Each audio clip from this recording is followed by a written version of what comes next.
హరి ఓం శ్రీ గురుభ్యో నమః.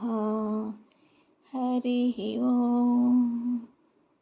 వాక్య విభూతి అనే శీర్షికలో భగవాన్ శ్రీ సత్య సాయిబాబా వారి ఉపదేశం తెలుసుకుందాం.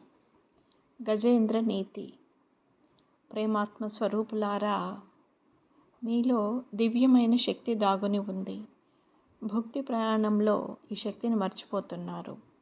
ఈ శక్తిని గుర్తించి వెలికి తీయాలంటే భగవత్ శక్తిని అంట తీసుకోవాలి.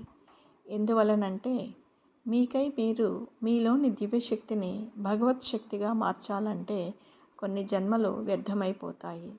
అందువలన గజేంద్రుడిలా మీలోని శక్తి నశించే వరకు పోరాటం సలపక మీలోని సద్బుద్ధితో సర్వసంపదలు ఉన్న సర్వోత్తముడిని శరణు వేడి మేల్కొని శక్తిని దివ్యశక్తిగా మార్చుకోవాలి.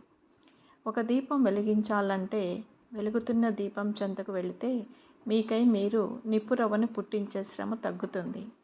అందువల్ల నాస్తికుల్లా కాకుండా అతి సులువైన మార్గంలో ఆస్తికుల్లానే బ్రతకండి.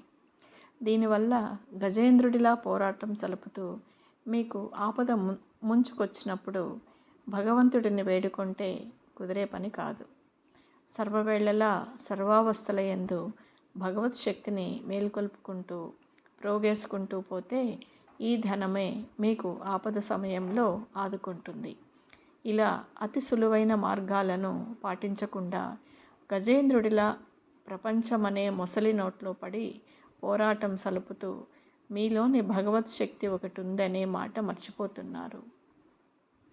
ప్రపంచ పోరాటంలో అలసిన మీరు దప్పికైన క్షణంలో బావిని తవ్వటం మొదలు పెడితే ఎప్పటికి మీ దప్పిక తీర్చుకోగలరో ఆలోచించండి.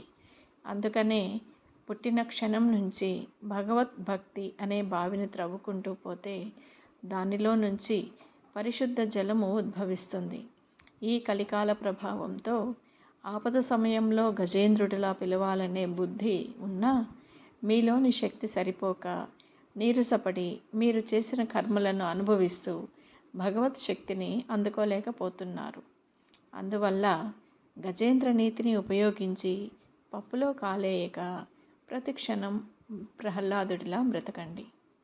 హరి ఓం. శ్రీ గురుభ్యో నమః. హరి ఓం. ఓం శ్రీ సాయిరామ్.